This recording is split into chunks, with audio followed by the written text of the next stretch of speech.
the topic of this workshop is called the first requirement. Now, I have to tell y'all that I actually give credit and thanks to Bill W. and the first 100 people who put together the textbook of Alcoholics Anonymous.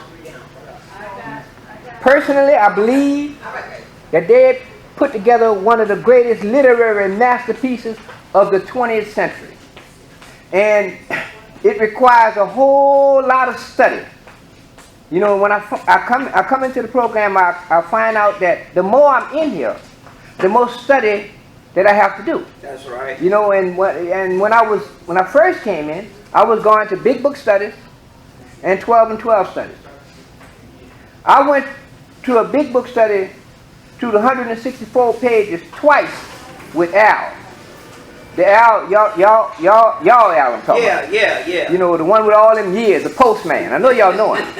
He was leading the meeting, and I was chairing the meeting. I went through the book twice, the whole 160. You know, it takes a long time to get through the book study. And I would never share until he told me, you share next. I was listening to him. And he's not the only one I done went through it with. I done been through the big book study at least 3 times with Vince. Y'all remember Vince? Yeah, we know. Everybody knows Vince. And about 2-3 times with Dave. About twice with Tariq. And what I found out, because I was taking notes as I was learning, that none of them ever looked up the word study. The word study means the application of the mental faculties towards the acquisition of knowledge. So that's what I'm actually doing, right? So I'm trying to grow in understanding and effectiveness so I could better help a newcomer. That's the whole purpose of it. You know, so I could better help a newcomer. So now that I done got that out the way, I'm going to get into the meat of what this topic really is. The first requirement. And then I want to just mention what a requirement is. I brought my notes so I come prepared. Y'all understand what I'm saying? And oh yeah, this is a workshop. If I ask you a question, answer me. Y'all got that? Okay. If I ask y'all a question, don't look at me like I'm stupid. You understand what I'm saying? I want to know I'm around people just like me. Y'all, that's all right with y'all? Yes. All right. Requirement is a thing that is needed or wanted, a thing that is compulsory, a necessary condition, a necessity or an essential, a prerequisite, something needed in order for something else to be. Now, when I'm drinking, when I'm out there, before I come up here, I had also a requirement. The book tells us this. It says, when our drinking had become much worse, money was only an urgent requirement which could supply us with the next drink. And for them other people that had snuck up near the next hit, yeah, and the temporary comfort of oblivion it brought. Now that word requirement is mentioned in the big book, in the 12 and 12, 8 times. 6 times in different places it tells us this. It emphasizes it. 6 of those times is saying that the only requirement for membership is a desire to stop drinking. Yes. And in one of those times they tell us it's an honest desire to stop drinking. But 6 different times throughout both books, they tell us that the only requirement for membership is a desire to stop drinking. That's 6 different times. But this requirement for this topic is called the first requirement. The first requirement is that we be convinced that any life run on self-will can hardly be a success. That's the first requirement. However, that's not the only requirement. It's just the first requirement. The first requirement is we be convinced that any life run on self-will can hardly be a success. word require meant, generally I would use a blackboard or I'd have my own board, but I'd have to erase too many things up here, and third tradition don't want you erasing what they got written on those boards. And I know that, right? So I would generally have a board writing down some words, so I'm gonna ask y'all to bear with me. This word requirement comes from require. And that's mentioned in the big book. It tells us that to get over drinking on page 143 in the big book. And I know, because where I do big book studies not big book studies, but workshop, we provide big books and 12 and 12s for the people that's there so that they can follow along with the workshop. And I knew they wasn't going to have none here. Yeah, let's get the big pass in mine. Shit, we can go get mine. Who would like a book? Shit, go get your book, man. Get my book.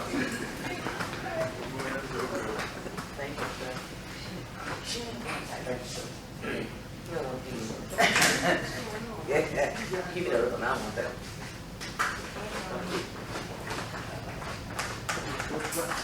You need a book, baby?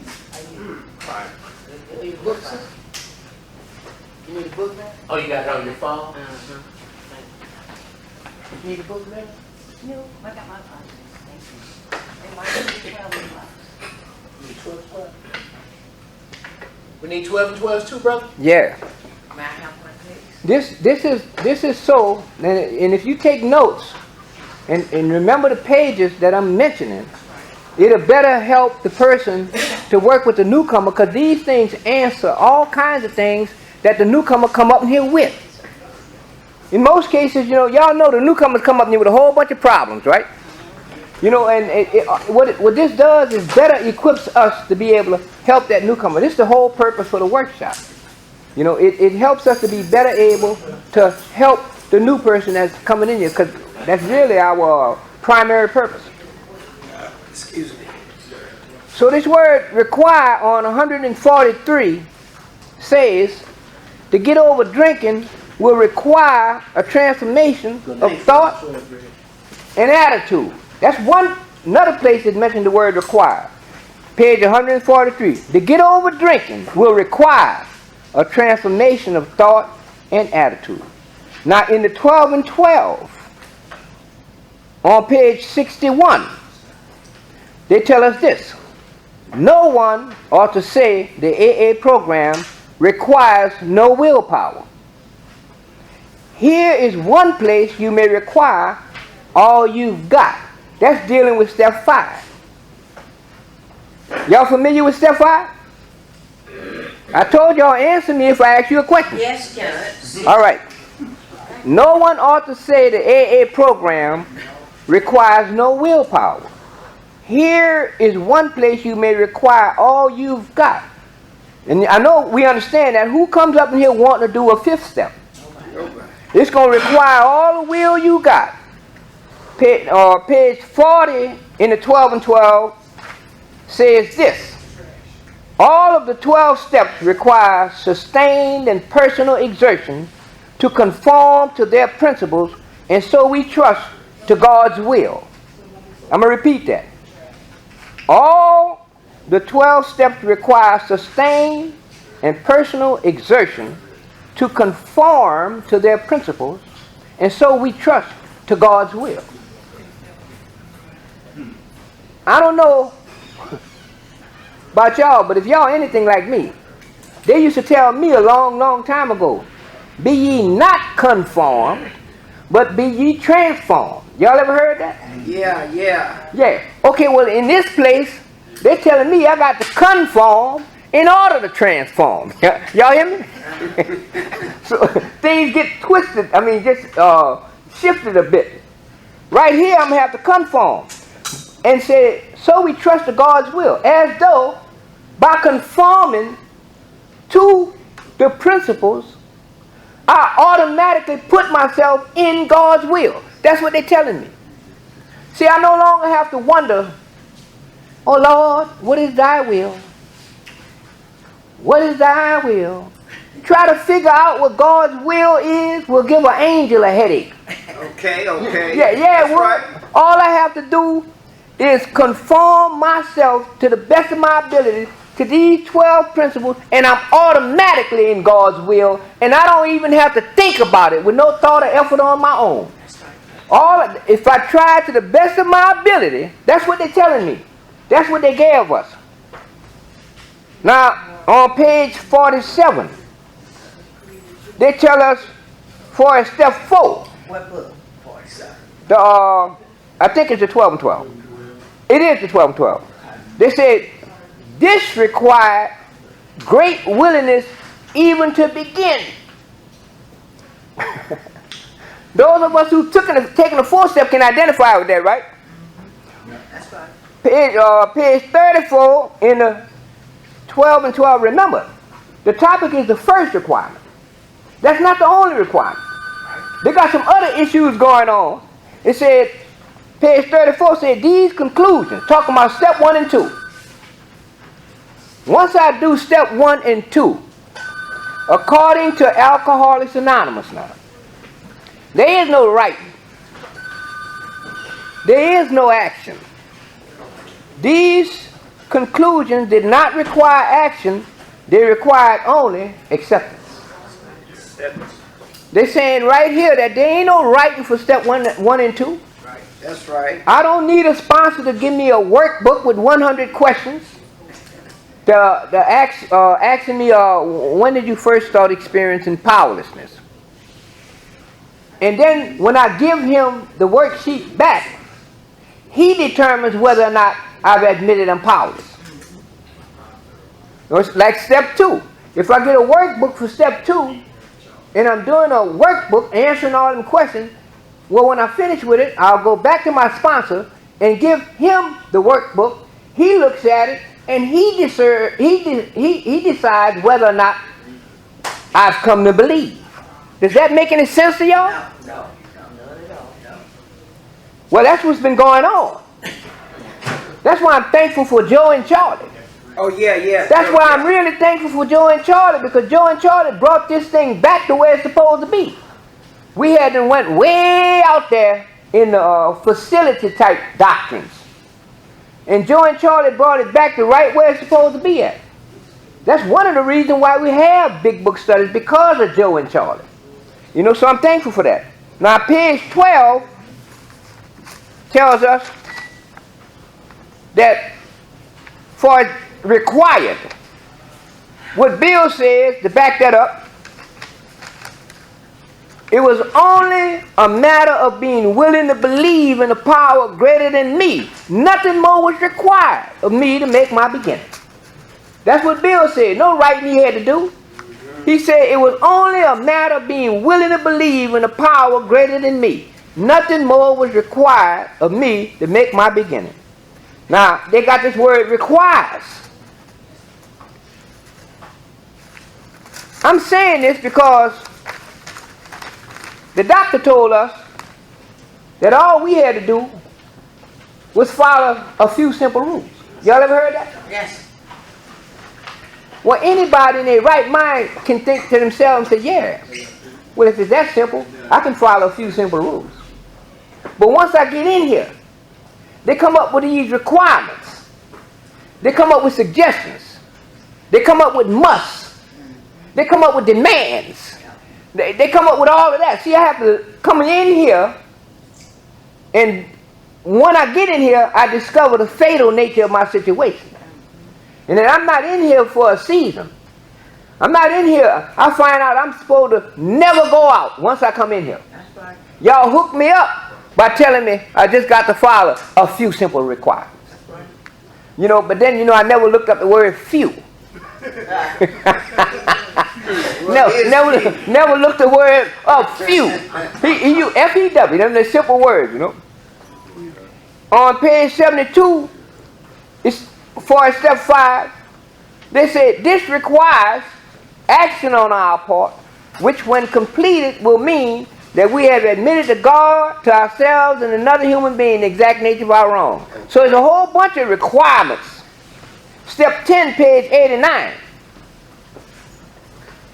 It says, it requires an admission and correction of errors now. That's when I'm continuing to take personal inventory, and when stuff come up, say, this requires, I'm learning how to correct my behavior, jolly on the spot. Whereas it took me a long, long time to get over a resentment before this. Y'all heard? Yeah. Page 74. Those of us belonging to a religious denomination which requires confession must, and of course, we want to go to the properly appointed authority whose duty it is to receive it. Page 94 in the big book, talking about the newcomer. When I'm talking to him about the program, he said he may rebel at the thought of a drastic house cleaning. Just at the thought of it. He may rebel at the thought of a drastic house cleaning, which requires discussion with other people. That's right. You know, because I come up here, I got so many skeletons in my closet, you know, and I got so many things going on with me that I don't want these dark secrets to ever see the light of day. And I most certainly ain't thinking about sharing them with nobody else. That's right. So he rebels at the thought of it. Page 150 in the traditions tell us that the very life of our fellowship requires the preservation of this principle. What principle? What's the fifth tradition say? What is it? Our primary purpose is to stay. Is that it?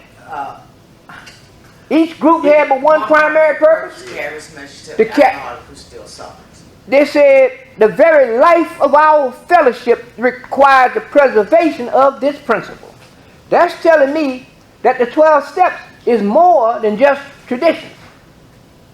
Just like the 12 steps are principles, the 12 traditions are also spiritual principles. That's what they're telling me right here. He said, the very life of our fellowship requires the preservation of this principle. They didn't say tradition, they said principle. Now, this word requirements, I think it comes about twice. This is what Bill said on page 13. Belief in the power of God, plus enough willingness, honesty, and humility to establish and maintain the new order of things were the essential requirements. That's what Bill said. Page 50 in We Agnostics, this is what they say. Here are thousands of men and women, worldly indeed. That means they ain't got no sense of spirituality whatsoever. They're worldly indeed. Y'all ever heard the expression, I'm in the world, but I'm not of the world? Yeah. Yeah, so these people is in the world, and of the world, and all the world. They're worldly indeed. This is what they're saying. They say they flatly declare. They didn't just declare, they flatly declare. You know how a person said, he flat out said this? You know, tell me what you mean, flat out. They said, they flatly declare. And that word declare means I'm telling the news. Y'all ever heard this thing old saying about go tell it on the mountain? Yeah. Well, they flatly declaring. That word carry that kind of weight, right? That's the kind of weight he's talking about agnostics. They said that since they have come to believe in a power greater than themselves, to take a certain attitude toward that power, and to do certain simple things. 3 things. It wasn't just coming to believe, right? They said, since they have come to believe in the power greater than themselves, 2, to take a certain attitude toward that power, and 3, to do certain simple things. There has been a revolutionary change in their way of living and thinking. Revolution. You know, they told us, in order to be vital, faith, in order to be vital, must be accompanied by unselfish and constructive action. Didn't they tell us that? In order to be vital, faith must be accompanied by unselfish and constructive action.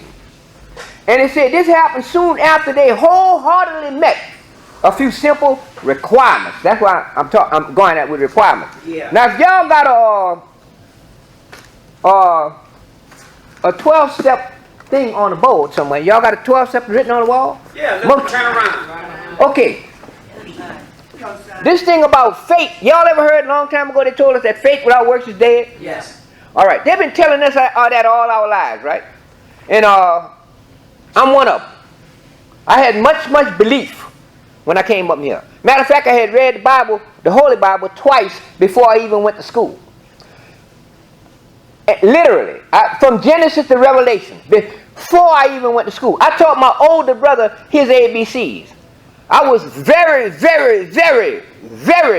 smart and flunked first grade.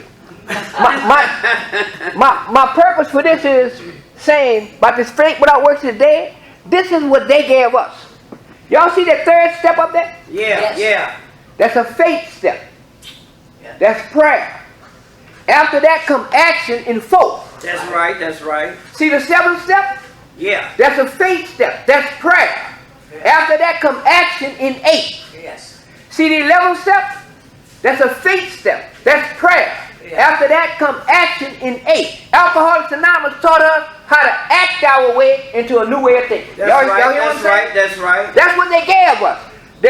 Even by the way the 12 steps is written, it's showing us that faith without works is dead. That's right. That's why they did a few simple things and came to believe and took a certain attitude toward the power. Y'all, that's what they explained. And the whole thing is all about this. Faith, to be sure, is vital, but without unselfish and constructive action, it's dead. That's what I came up here and found out about Alcoholics Anonymous. When my sponsor,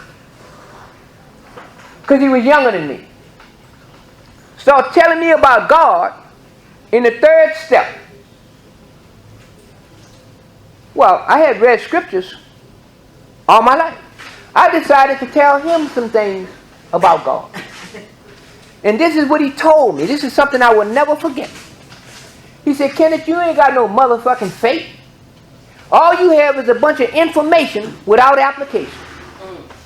And I looked at it. I didn't like the way he said it. And I thought to myself, is this true? He said, yeah, Kenneth, you know a whole lot. But you're not applying any of it. So I learned how to dummy up and see what else he had to say. I accepted that, right? Yeah. So I learned how to dummy up. So I stopped reading this book in order to know this book and to quote this book. I started reading the textbook of Alcoholics Anonymous so I can learn how to apply in my life what I'm reading. That's right. Y'all hear what I'm saying? And that's when my life changed. I come to a lot of meetings where the so-called big book thumper is put down. Y'all hear what I'm saying? Yeah. They say they got a whole lot of people that can quote the book. Oh, they can quote the book very well. You know, a lot of them can't say so. You know, and they say that in front of the newcomers in open meetings. Y'all hear what I'm saying? Yes. That's only half of the picture. If I make a statement like that, what I should do is say that they got a whole lot of other people who quote the book and do say so. That's right. Y'all hear what I'm saying? That's right. I got to give it both because that'll have the newcomer looking at the person who quoted the book and said, I don't want to hear that. Y'all hear me? Yeah. So they got a whole lot of other people who can quote this book. I'm talking about almost verbatim sometimes. And these people stay sober and are happy, joyous, and free. Y'all understand what I'm saying? Yes. Yeah. All right. Let's look at this word here, because they said it's the first requirement. I'm presenting this not to show y'all what I know, because if you pay close attention, what I'm saying is coming from this book. Y'all hear what I'm saying? Except when I'm ad-libbing or something, or talking, you know, like I was just finished telling y'all about my early life and. Okay, but in majority of the cases, I'm going to be telling you what's coming from this book, and it's not to impress nobody with what I know. I give the credit to the first 100 men and women who put this book together. And the doctor said it like this. The doctor said it gave him a sense of real satisfaction when he was asked to contribute a few words on a subject which is already covered in masterly detail. Y'all hear what I'm saying? Yes. The big book is actually covered and written in masterly detail. That's why these words coincide. That's why if you check the word they use, and reference the word and check it again, you ain't going to find no loophole in what they write. That's for the rationalizing alcoholic who's always coming in looking for a loophole. I found out later on that Bill said, when he wrote the 12 steps, he said, we have closed every avenue whereby a rationalizing alcoholic could find a loophole. Like he knew I was coming. Because that's exactly what I was trying to do. Find a loophole. Any loophole. You know, let me catch my sponsor looking up some woman's dress. You see what I'm saying? Any loophole. That's what I was looking for. So, you know, I'd have an excuse anyway. Because he was telling me about God. Let me finish this. I watched my sponsor like a hawk. And when I found out that he was human, it was too late. I was looking for any kind of way out. What's up, Cal? Hi, baby. All right. So now they talking about the first requirement, right? And the first requirement that we be convinced that any life run on self-will can hardly be a success. All right. The first requirement to what? Of what? See, people quote the first requirement, but the first requirement concerning what exactly? It was the previous statement. What they said? They said, how do they put it? Being convinced. This is what they say. We were at step 3, which is that we decided to turn our will and our life over to the care of God as we understood Him. Y'all remember that? Yes. Then they asked this double-barreled question. Just what do we mean by that? And just what do we do? Understand what they're saying. Just what do we mean and what do we do? Faith must be accompanied by unselfish and constructive action. Isn't step 3 supposed to be the principle of faith? Isn't it? Yes. So they said, just what do we mean and what do we do? And to answer that question, the first requirement in understanding what they meant is that I be convinced that any life run on self-will can hardly be a success. Y'all hear that? And from then on, they're still answering that question. They are still answering that question. The first requirement for me to understand what's meant by what they said is that I be convinced that any life run on self-will can hardly be a success. Not an alcoholic life. Any life. They ain't talking about the alcoholic here. Y'all hear what I'm saying? Yes. I be convinced that any life run on self-will can hardly be a success. And they say on that basis, we're almost always in collision with something or somebody. Y'all hear that? When they use that word basis, they use the word basis and they use the word basically. Then they use the word, let's see, basis, basically, and they use based. In between those times, in between basis and based, they're going to use the word he, him, and himself 25 times. On page, y'all remember people used to say in the rooms, Bill used different words because he didn't like to repeat himself. Yeah. Y'all remember hearing that? Yeah. That's one of the biggest crocks of baloney I ever heard. Because on page 61, Bill used the word he 17 times. Y'all hear what I'm saying? Most people, he used the word he 17 times. And most people won't never look up the word he. Because when they say he, the average person thinks it's talking about a male. Am I right or wrong? Right. Yes. The average person thinks it's talking about a male. That word he, when you look it up in the dictionary and you break it down, what it's talking about is the selfish, self-centered individual. So when he used that word he is like this. He always trying to run the show. What is it based? Y'all hear that? Yes. He's talking about the selfish, self-centered individual. Any selfish, self-centered individual operate according to the same basis. Y'all heard me? But that word basis, basically, and base is a whole nother workshop. So I ain't going up to that. I'm gonna just say it. We talking about where we at right here. That's a whole nother workshop in itself. So why is it that he got to be convinced that any life run on self-will can hardly be a success? One of the reasons is because of the way the human being is constituted. The human being is full of pride. Not like y'all. Y'all don't have no pride, right or wrong? Answer me.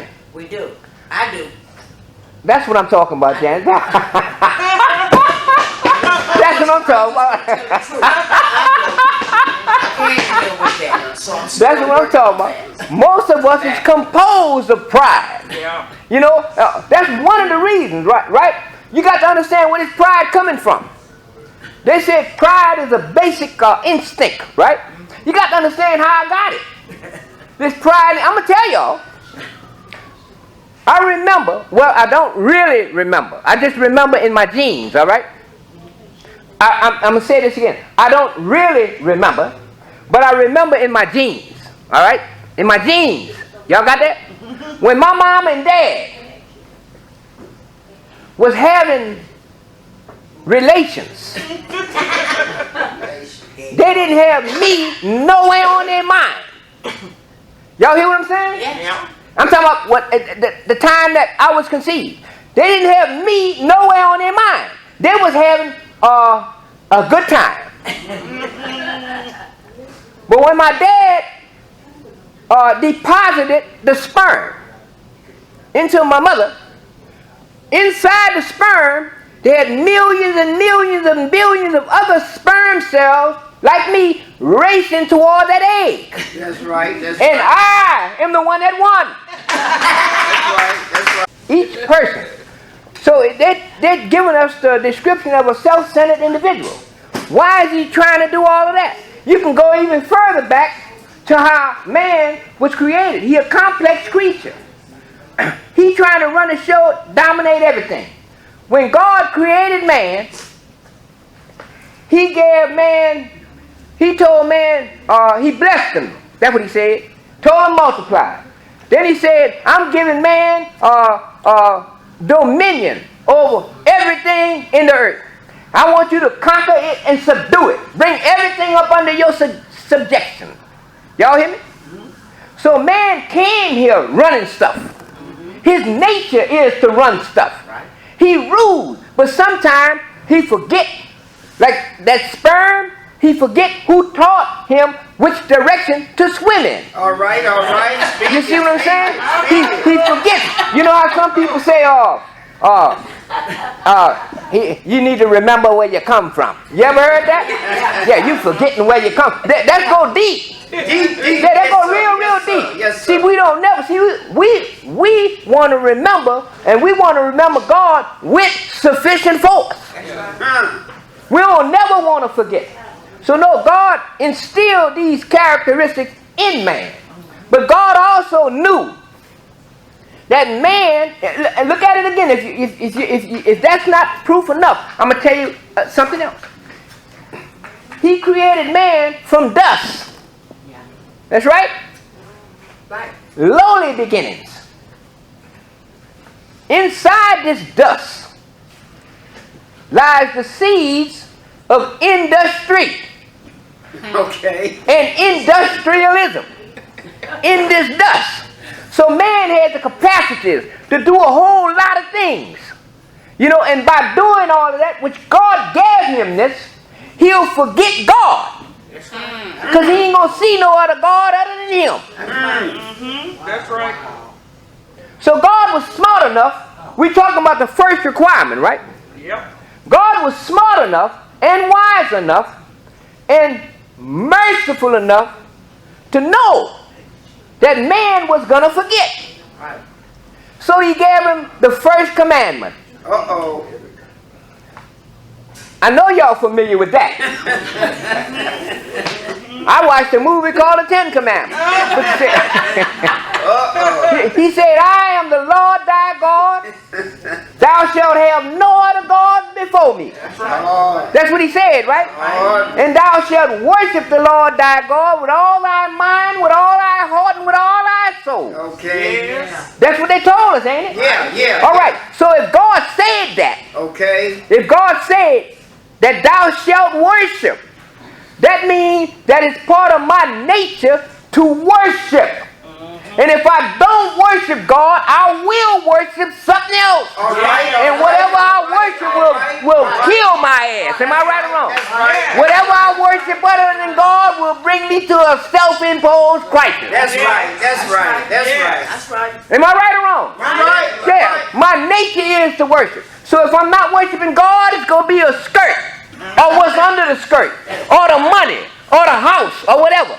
Any of y'all ever got a brand new car? Anybody ever bought a car that looked good?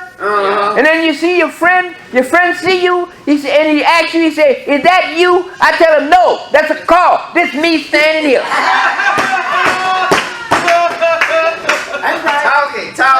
Y'all ever been in that situation? Yeah. They done equated me and associated me with that.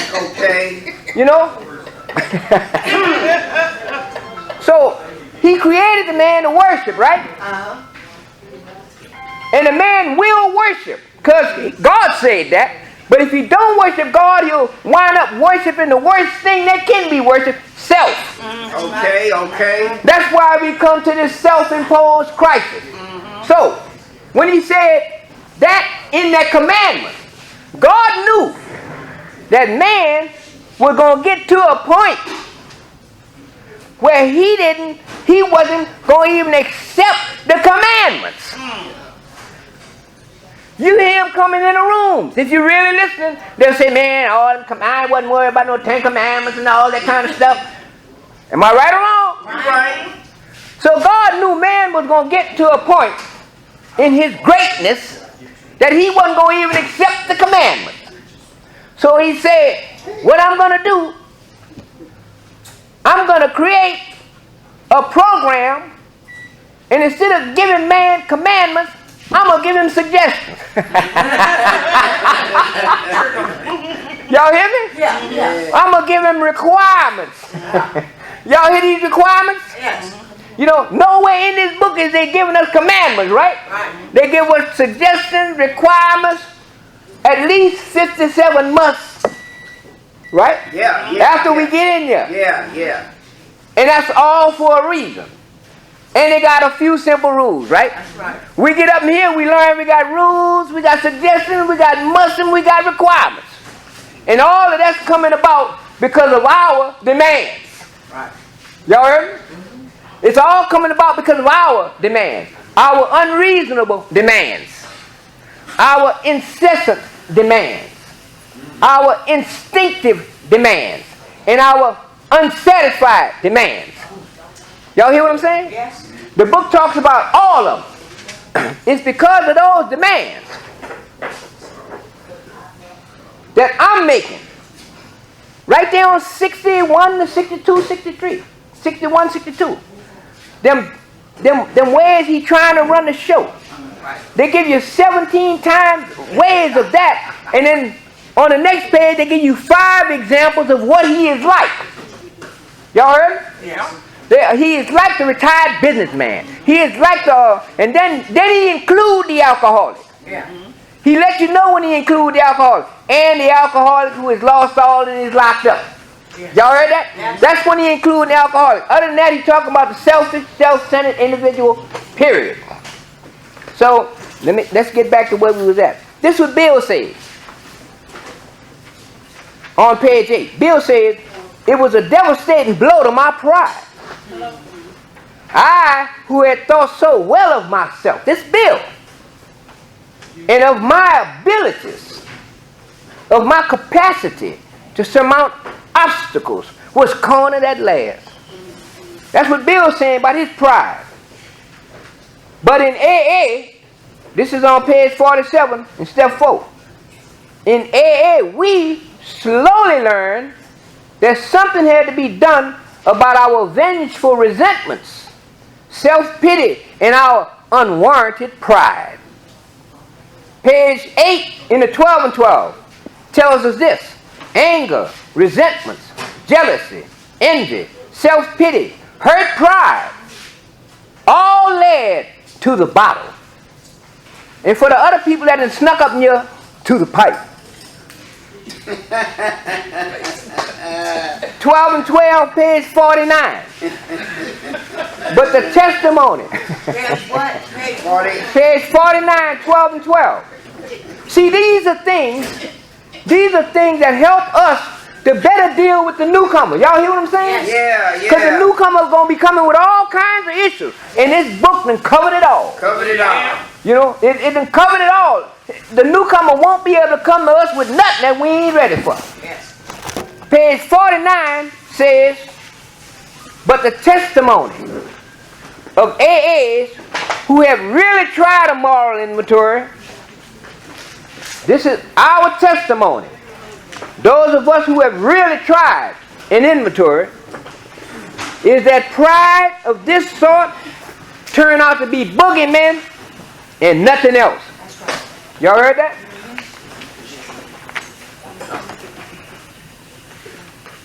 Did y'all hear what I just read? Yes. 12 and 12, page 49. Both his pride and his fear beat him back every time he tries to look within himself. Big book, page 75. This is when we're getting ready to do that fifth step. We pocket our pride and go to it, illuminating every twist of character and every dark cranny of the past. Y'all hear that word, cranny? Yes. Every dark cranny of the past. Y'all know why I use the word cranny? No. Y'all know what a cranny is? No. A cranny is a slit, a crack, a crevice that's dark. I got you. A lot of my secrets, my dark secrets, are associated with the darkness of this cranny. So we're going to bring some light on it. We're going to illuminate every dark cranny and twist the character that went with it in the past. So that's one of the reasons why I don't want nobody to know about my inventory. Y'all hear what I'm saying? Yes. Dr. Bob, this is what he says. If you think you are an atheist, an agnostic, or skeptic, or have any other form of intellectual pride which keeps you from accepting what is in this book, I feel sorry for you. If you have any form of intellectual pride which keeps you from accepting what is in his book, Dr. Bob said, I feel sorry for you. That's what he said. In most cases, it is my intellectual pride that kept me from accepting what is in this book. And I'm glad they came up. Because the doctor, in his opinion, I want to bring this out. The doctor, in his opinion, he only asks one question. The doctor, in both letters, he's telling us things. The doctor only asks one question. There's only one question mark in the whole doctor's opinion. Y'all know what that question mark is? He asks the question, what is the solution? That's the only question the doctor asks in the whole doctor's opinion. What is the solution? And he gives the answer twice. And in both times he gives the answer, he don't refer to himself as having it. All right. Say it again. One of the solutions, the answers was a man became sold on the ideas in this book. Yeah. The other answer to the solution was he accepted the plan outlined in his book, totally disassociated from the doctor himself. The doctor had already told us what with our ultra knowledge, high sophisticated way of doing things, we perhaps ain't well equipped to apply the powers of good that lie way outside our synthetic knowledge. That's what he told us. That's what he said. I don't know if y'all ever mess with synthetic stuff. You know, ain't nothing like the real deal. You know, they got synthetic women out there they're selling right now. That's right. You understand what I'm saying? That's right. They had to shut it Yeah, down. they're doing all that. Yeah. You know, they had a whole bunch of synthetic women. Yeah. I'm talking about, and guys paying, tricking with them. Yes, sir. Yes, Going sir. to these places of business and tricking with these synthetic women. That's right. Saw it on the news. Yeah. I think somebody made a record a long time ago. Ain't nothing like the real thing, All baby. right. Nothing like the real thing. Yeah. Like the real thing. Y'all remember that? Yeah. All right. So, now, 12 and 12, page 48 says, to avoid falling into confusion over the names these defects should be called, let's take a universally recognized list as major human failings. Yep. The 7 deadly sins. Uh-oh. Pride, greed, lust, anger, gluttony, envy, and sloth. Yes. And then they tell us, it is not by accident that pride heads the procession. We talked about pride, didn't we? Yes, sir. Yes, sir. And how man was created, right? All right. So it's not by accident that pride heads the procession. Okay. You know, when you looking, I mean, let me point something out to you. Let me show you how great you really are. See, this is one of the reasons why we need a power greater than us. Because man is a great somebody. If you ever look and you look at the downtown area, you ever been in a place where you can see the whole downtown? Yeah. Or you ever, and then you see a plane flying over it? From your point of view, you can see over the building, Okay. right? And over the plane. But the plane can't see over you. And the building can't see over you. I don't care how tall it is. You can stand from a distance and you can see over that building. Am I right or wrong? Right. So that's where we exercise our greatness at. And by me looking, because everything I see in a building form is something man put up there. Yeah. Right or wrong? It's something that was conceived in man's mind. That's the reason why I can see over it. See, man ain't going to see nothing greater than himself until he come in Alcoholics Anonymous. And they going to tell him, you going to find you a power or die. That's what they tell us. That's what they say. That's what they say. You're going to find a power even if it's the goddamn group.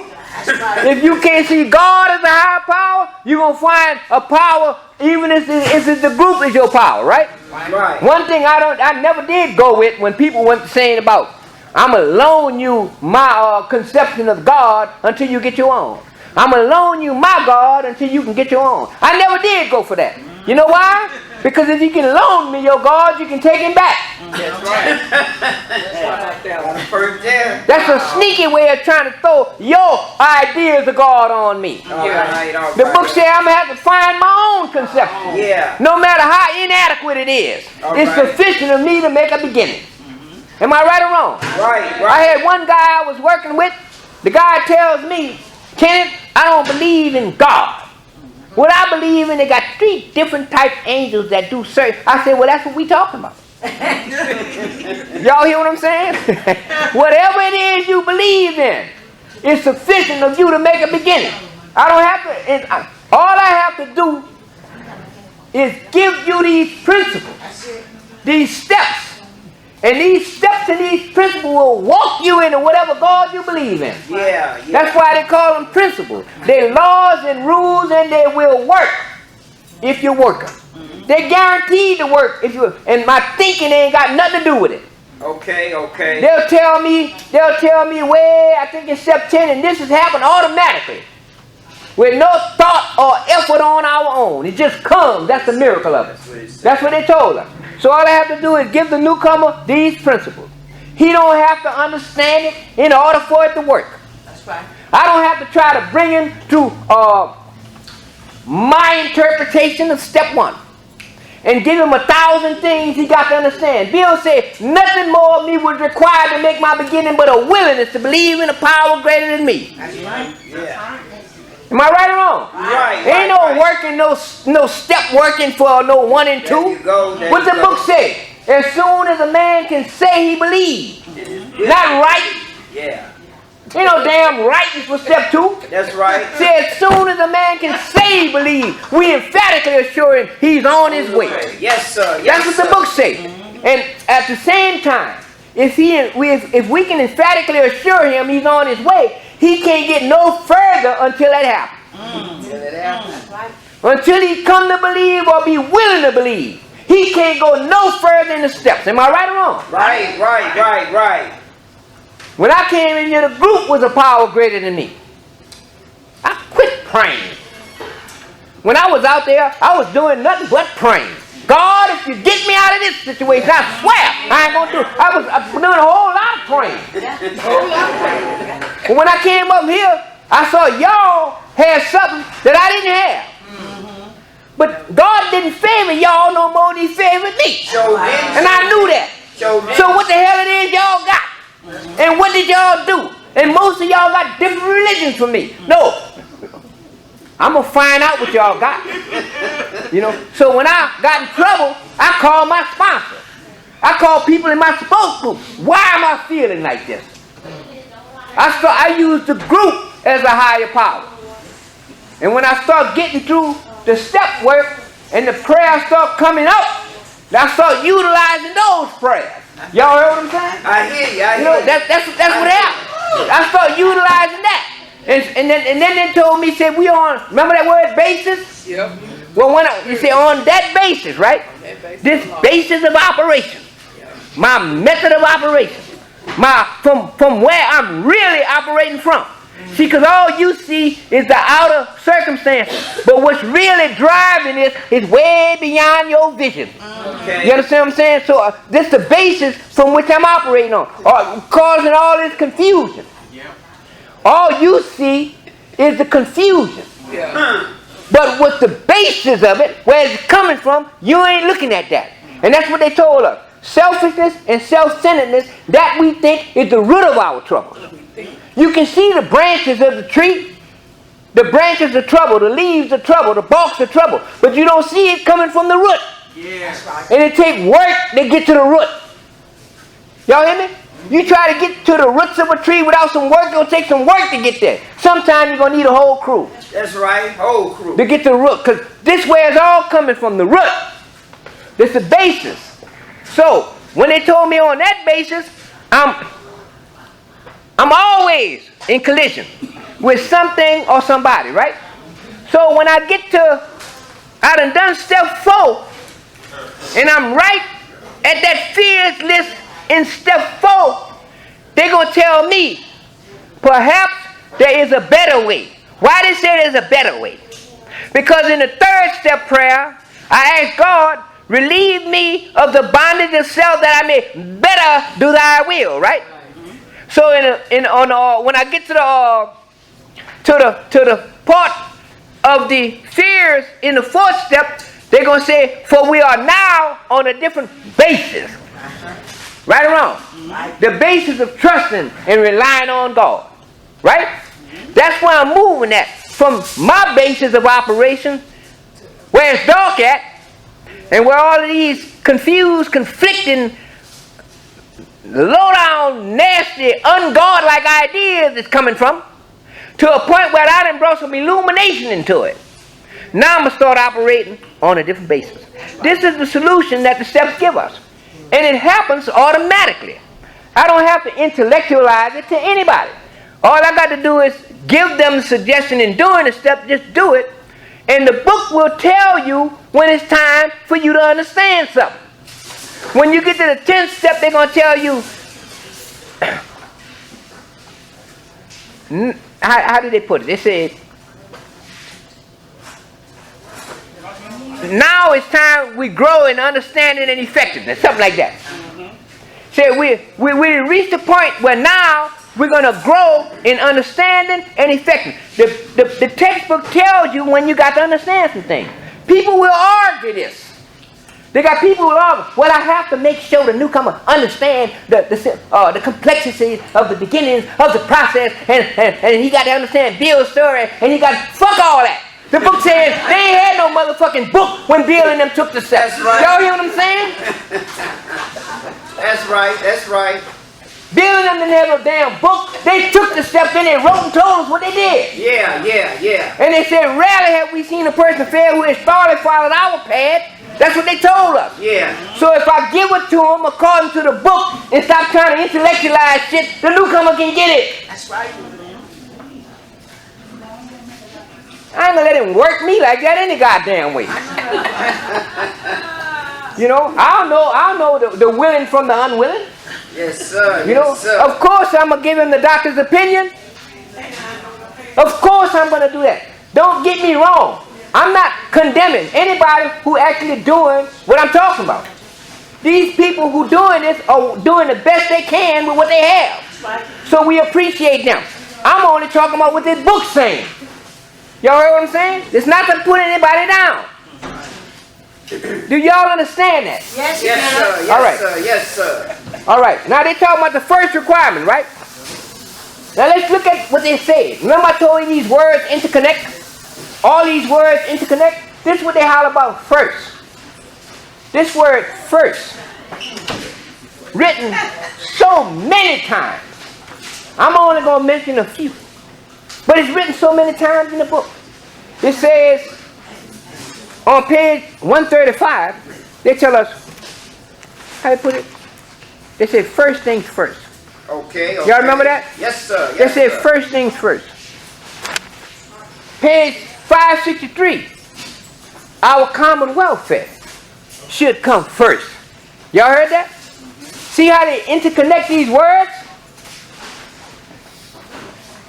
In page 9 in the 12 and 12 talk about switching from 2-stepping to 12-stepping and placing spiritual growth first. What page? Page 9 is mentioned that, you know, about switching from 2-stepping to 12-stepping and placing spiritual growth first. 12 and 12, page 24. Why all this insistence that every AA must hit bottom first? Y'all see that? Page what? Page 24. Why all this insistence that every AA must hit bottom first? 12 and 12, page 30. They showed us that humility and intellect can be compatible, provided we place humility first. Humility and intellect can be compatible. Y'all hear people saying, "Oh, you too smart for your own good." Y'all hear that? Yeah. You too intellectual, or whatever. Okay, if I'm highly intellectual like what I was when I came in here, let me tell y'all how highly intellectual I was. I'm coming out this Christmas Eve 2004. I pick up a desire chip. Because I went to the meeting because they told me they had free food down the street. That's how I got to the meeting. Okay. I wasn't going no meeting. But while I was in that meeting Christmas Eve, I heard everybody sharing. And I said to myself, Kenneth, you're home now. You're home now. That's the way I felt. And that feeling ain't never left. But I went to pick up a desire chip. And before I can get back to my seat, I'm going back to my seat. A dude named Tariq grabbed me by my hand and brought me a person I had never seen. Patrick. Brought me to Patrick and he said, this your sponsor. That's how they used to do. That's how I got a sponsor. Yeah. And before that, you couldn't have gave me no sponsors. But my situation was so messed up. I said, all right. And I took Patrick as a sponsor. And he took me through the steps, and I recovered. The next day, or the next 2 days, the next 2 or 3 days, or it was the next week, within the next week or the next 2 days, I'm coming to a meeting, and Tariq is in the meeting. After I go outside, I got this white woman on my arm. All right? Her. I'm not saying white, but at that time, Caucasian. You know, that's who was on my arm. And I'm saying, I generally don't say white. Because to be honest with y'all, what color is this? White. That means there ain't no such fucking thing. If you see a white person run, there ain't no such thing as white. This is white. Am I right or wrong? Right. So you ain't gonna see no white person. Anyway, I had this woman on my arm. Her. All right. And Tariq come out to meet. And you know what I tell Tariq? I say, yeah, Tariq, I know what I'm gonna do. He said, what? I'm gonna carry the message. Not just pick up a desire chip. Y'all hear what I'm saying? It's okay. I told him, I'm going to carry the message. You know what he asked me? He said, Kenneth, you ever work a 12-step? I said, no. He said, you ain't got no fucking message to carry. That's what he told me. But by me having the woman on my arm, it affected my pride and my ego. Y'all see what I'm saying? Yes. So I said to myself, I didn't tell him nothing. I said to myself, I'm going to fix it with this motherfucker. Never tell me that shit again. And from that day to this day, he has never told me that again. From that. When I came up here, like y'all was hollering about I'm in it to win it. I mean, that's the way they used to say in the street, right? I'm in it to win it. Y'all ever heard that? Yeah. Either I'm all the way in something or I'm all the way out. That's me. When I was out there, I was all the way out. Yeah. You know, one thing I didn't believe in is playing with God. That's right. That's right. God said long time ago, be ye hot motherfucker or be ye cold. y'all know what I'm saying? One of the two. That's right. That's right. He said, That's you right. be lukewarm, I'll spit your ass out. That's what he told me. Yeah. So I knew better than to be, I knew better than that. I knew God had more respect for me out there than come up in your half step. I knew that. That's right. That's You see what I'm saying? He got more. That's what he telling me. Be hot or be cold. Yes, sir. Yes, sir. Yes, sir. You know, either your ass is or your ass ain't. You know, and at least I'm true to myself. That's right. Whatever it is. Yes, sir. I'm not gonna come up here and be my mama used to call people who was sometime this way and sometime that way. My mama used to say, Kenneth, I don't mess with her. She two-faced it. That's right. Y'all hear what I'm saying? That's what mama used to say. Yeah. You know, if my mama liked you, she liked you. If she didn't, you knew about it. And you better not fuck with her. Go get her. She punched the shit out. That's the way my mama was. My mama told me, if somebody hit me, she ain't never tell me go run tell nobody. Hit that motherfucker back. That's what she told me. Y'all understand that? Yes, sir. Yes, sir. Yes, sir. You know, today things are different. You know, but that ain't the way I came up. Anyway, let me get back on topic. You know, they say on page 21 in the 12 and 12, we know that little good can come to any alcoholic who joins AA unless he has first accepted his devastating weakness and all its consequences. Y'all heard that? Yes. Page 159 in 12 and 12. Everybody in you should hear this. AA saved my life, and it comes first.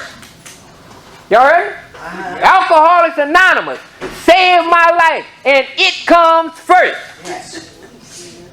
I'm going to repeat that. Alcoholics Anonymous saved my life, and it comes first. And since I've been sober, it's been coming first. And I hope to God I never put it second. Y'all hear what I'm saying? Yes. It was Alcoholics Anonymous that saved my life, and I put it first. I start scheduling my activities behind the meetings I was making when I first got sober. That's what I started doing. I'm not saying everybody should do that, but they said, my life. That's what it says. All right. The principle on page 22. That's in the 12 and 12. This is what it says. The principle that I hope I'm not offending anybody.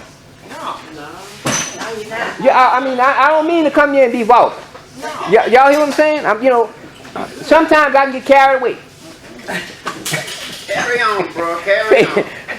The principle that we shall find no enduring strength until we first admit complete defeat is the main taproot from which our whole society has sprung in flower. The first step, we talking about first, right? They're talking about the first requirement, showing you how these words interlock. That's what I'm doing. The first step is the only step that must be practiced 100%. All right. Right or wrong? Right. That's right. At certain times, the alcoholic, he has no effective mental defense against what drink? The first. The first drink. We learn that if we were, pages 47, 12 and 12, we learn that if we were seriously disturbed, our first need was to quiet that disturbance. Yes, indeed. Y'all heard me? Yes, Lord. Regardless of who or what we thought causes it. The first need was to quiet that disturbance. No, see, alcoholics don't handle anger well. No. Y'all understand that? Yes. Alcoholics don't handle anger well. You know, it might be left to as they say, the dubious luxury of so-called normal people. But for us, we don't handle that well. Yeah. I know I don't. I don't need. And this word first, page 62. First of all, we had to quit playing God. Quit playing God. That's what they say. And on page 111 in the big book, the first principle of success. Pay attention to this. The first principle of success is that you should never be angry. Some people say, I didn't even know that was in the big book. That's what it says. But that's what it tells you. Page 30 says, this is the first step in recovery. And it's mentioned in a few other places. But just to show you, we're talking about the first requirement. The first requirement that we be convinced, right? They got this word convinced also in some areas. Convinced. They tell us on page 40. It talks about a man that's absolutely convinced that he had to stop drinking. He was very smart, intelligent on other concerns. Yet he was flat on his back, nevertheless. Even though he was convinced that he had to stop drinking, he still was flat on his back, nevertheless. That's the stepless person. Y'all heard me? What page is this? Page 40. In the forward to the second edition, page 16, said Bill was convinced of the need for moral inventory, defects, restitution, and helping others, even though he disagreed with the Oxford Group tenets. Even though Bill disagreed with the religious aspect of the Oxford Group, he came up with the 12 steps. Took him 30 minutes to do it. When Bill wrote the 12 steps, it took him 30 minutes to come up with it. Wow. And he had a hell of a time convincing the rest of the group. But he still was convinced of moral inventory and the need for restitution and helping others. He was convinced of that. Page 133. We are convinced that a spiritual mode of living is the most powerful health restorative. Yeah. Y'all heard that? We convinced that any life run on self-will can hardly be a success. Page 96. Working with others. With somebody who just can't get it. If you leave such a person alone, he may soon become convinced that he cannot recover on his own. Yeah. Y'all heard me? Yeah. Page 64. Being convinced that self manifested in various ways which when it defeated us, we considered its common manifestation. Page 30. We are convinced to a man that alcoholics of our type are in the grip of a progressive illness. Not was in the grip of a progressive illness. We are in the grip of a progressive illness. No matter how sober I am, no matter how long I've been sober, I'm in the grip of a progressive illness. If I slip up and drink up, or drink up and slip up, or use and whatever, if I do that, wherever I was when I stopped, it's going to be, as far as I'm concerned, 14 years worse than it was when I started. I could pick up where I left off, but it's going to be worse. I'm in the grip of a progressive illness. Y'all heard me? I'm going to need a progressive solution for my progressive illness. Over any considerable period. We get worse, never better. Y'all know the word considerable means long time? That's what the word considerable means. Long time. So the longer I'm in the grip, that's why I'm doing daily, on a daily basis, these things, because I'm in the grip of a progressive illness. I'm not cured. Y'all heard me?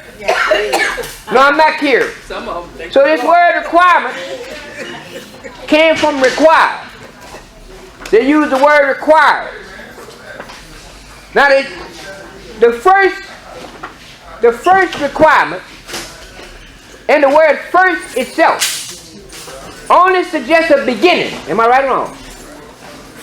First implies a beginning. First and foremost in rank and time. That word beginning in the big book is mentioned, the big book and the 12 and 12 is mentioned 45 times. I'm not going to read it all. Y'all hear me? The word begin is mentioned 33 times in both books. The word begun is mentioned 14 times. The word convince is mentioned 19 times. The word first is mentioned 203 times in both books. So it's a whole lot of studying that I have to do. You hear what I'm saying? All right. I'm going to close this up with the meat of what we're talking about. They said, just what do we mean by that and just what do we do? You hear me? This is what I call the just what. The just what question. Because that's what they call it. Just what do we mean by that and just what do we do? They asked that question 4 different times in both books. In the big book they say just what do we mean and just what do we do. And it's referring to how I'm turning my will and life over to the care of God. In the 12 and 12, on page 34, this is what they say. Therefore, our problem becomes just how and by what specific means shall we be able to let him in? They're asking the same question in a different way. But they want to get the specifics and exactly. That's what they're talking about. On page 35, they say this in the 12 and 12. No matter how one wishes to try, exactly how can he turn his own will and life over to the care of whatever God he thinks there is? On page 39 in the 12 and 12, they say, so how exactly can the willing person continue to turn his will and his life over to the higher power? They asked that 4 different times. So they come into a specific means of exactly how I can turn my will and my life over to the care of this power.